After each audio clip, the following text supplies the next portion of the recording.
여러분 안녕하십니까? 제 방송 구독하신 분들에게는 무료로 상담해 드리고 있는 가람법사입니다.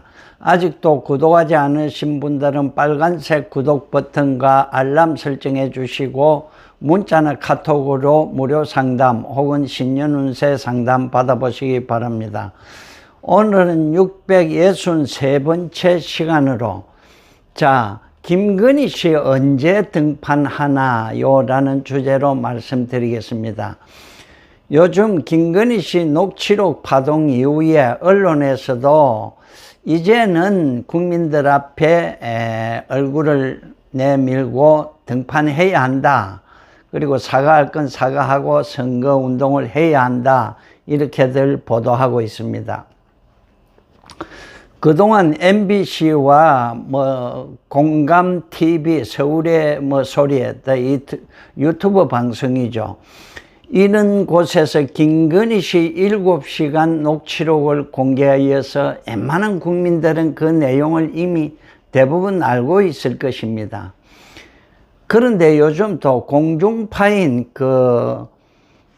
MBC에서 얼마 전에 방송을 한다 하여 가지고 국민의힘 쪽 윤석열 측에서는 상당히 긴장하기도 했죠.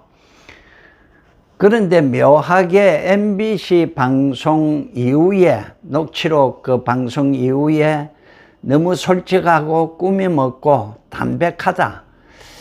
이 역풍은커녕 오히려 순풍이 되고 말았다. 그런 느낌을 받고 있습니다. 그래서 그 방송이 나간 이후에 김건희 씨 팬카페 회원수가 급속도로 늘어서 지금 수만 명이 됐다 하죠. 그리고 윤석열 지지도가 40%를 넘어서니 상대 진영에서는 좀 어리둥절하는 사람들도 있다 합니다. 지금 또 공중파 종편 가리지 않고 KBS 각 그 방송에서 녹취록을 또 공개 안 된 부분을 또 방송을 전하고 있죠. 그 중에서 좀 시선을 끄는 녹취록 중에서 흥미가 가는 이야기는 조국 이야기, 조국 딸 부모 잘 만나서 그렇게 됐다. 또 청와대 영빈관 옮긴다는 이야기, 또 홍준표, 유승민 군 이야기, 무슨 법사, 건진법사인가 그런 이야기 등으로 지금 또 계속 재탕3탕을 하고 있는 겁니다. 그런데 여기서 김건희 씨 스스로가 자기의 생각을 말했다면 이게 큰 문제가 되지만은 그 녹취록을 들어보면은 이모 기자라는 분이 질문을 유도하여 예를 들어 청와대 영빈관 어느 도사가 옮겨야 되는데 옮길 겁니까? 누구 구됐다는데 맞습니까? 이런 식이니까 좀 진실성은 좀 떨어진다. 그러니까 유도 신문에 걸려서 답변한 것도 많다. 그러면은 언제쯤 저는 사주 보는 사람이니까 사주를 가지고 김건희 씨가 언제쯤 국민들 앞에 나올까요?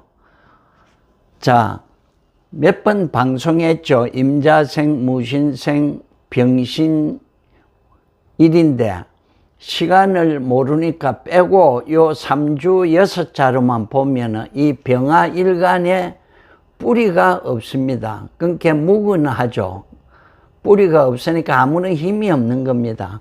그래서 화생, 토생, 금생, 수 하니까 힘없는 내가 오히려 나의 힘을 이렇게 빼가지고 이렇게 순환하게 됩니다.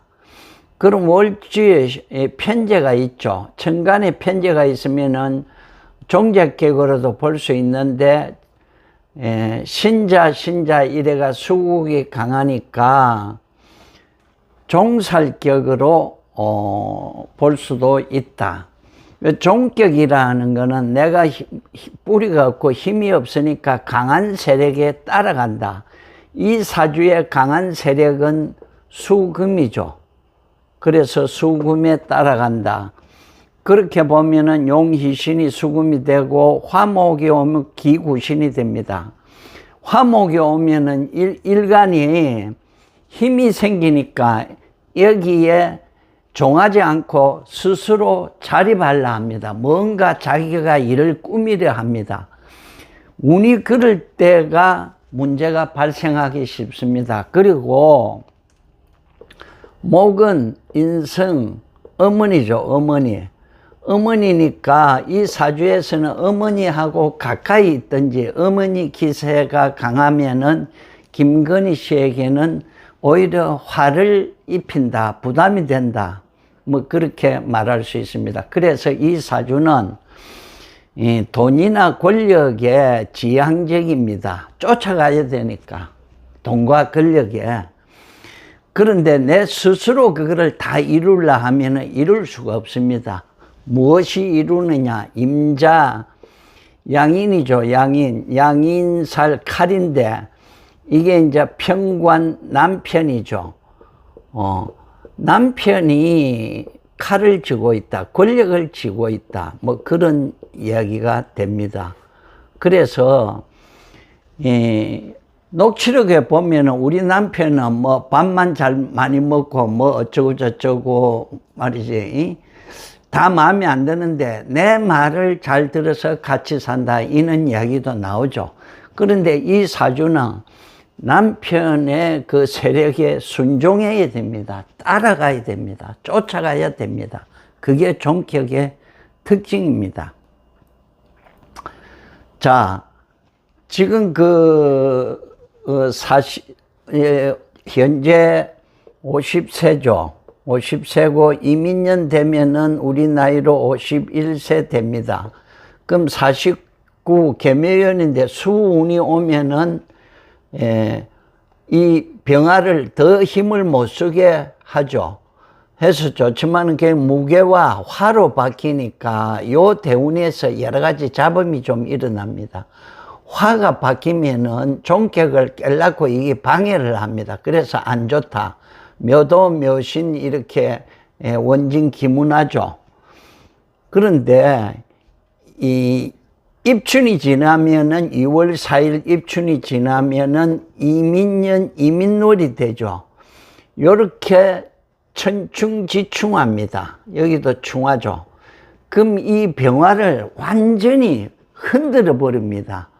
이게 잘못하면은 자기가 죽을 수도 있는 그런 운입니다. 그러나 이 사주는 종격이니까 강한 재관에 잘 따라가면은 새로운 기운과 힘을 얻어가지고 한번 새롭게 변신하면은 새로운 길이 열린다. 어떤 분들은 이민년에 오면 뭐 봄바람이 분다, 봄꽃이 핀다, 뭐 그렇게 아주 좋게 해석들을 하고 있습니다. 그래서 아무튼 이민년, 이민월에는 완전하게 새로운 모습으로 탈퇴해야 살아남을 수 있다. 예전처럼 뭐 숨어서 어쩌고 저쩌고 하다는 죽는 운이다. 그렇게 말씀드릴 수 있습니다. 자, 그러면 언제쯤 국민들 앞에 얼굴을 내밀고 뭐 사과할 게 많죠. 녹취록, 뭐 경력 위조, 기타 등등 많은데 나올지 한번 보겠습니다. 물론 사주상으로 정확하게 판단하기는 어렵습니다. 국민의힘 거대한 조직의 선대위의 그 일정과 여러 가지 스케줄을 맞춰야 되겠죠. 그런데 그래서 제가 말씀드리는 날짜가 틀릴 수도 있습니다. 틀려도 양해 바라면서 공부 삼아 같이 보도록 하겠습니다. 첫 번째, 그러니까 구정전에는 오늘 26일이니까 예고 없이 뭐 30일이 개미일입니다. 개미일이나 31일 갑신일입니다. 요는 구정전을 말합니다. 설 전이고, 구정 후에는 2월 4일 입춘날이죠. 무자일. 제가 뭐 요일은 뭐 그렇게 안 따졌습니다. 요때부터 8일 좀 넓게 봐가지고 임진일, 이 사이에 구정 전에는 요때 30일, 31일, 설 지나고는 입춘에서 8일, 요 사이에 사주상으로 보면은 상당히 좀 이렇게 신자하고, 그리고 임진, 신진하고, 그리고 이게 신이 있죠. 개수가 또 극하고 해서 요때를 예상해 볼 수 있다, 이렇게 말씀드립니다. 그런데 어떻든 지금 양 진영에서 선거가 너무 혼탁하니까 좀 맑아지고 정책 대결로 나가기 위해서는 김건희 씨가 국민들한테 깔끔한 해명과 사과가 있어야 되지 않겠느냐, 그렇게 생각하면서 앞으로 지켜보시기 바랍니다. 자, 끝으로 아다세 방송 구독과 좋아요 꼭 해주시고, 여러분도 무료 상담이나 이민년 운세풀이 상담 받아보시기 바랍니다. 감사합니다.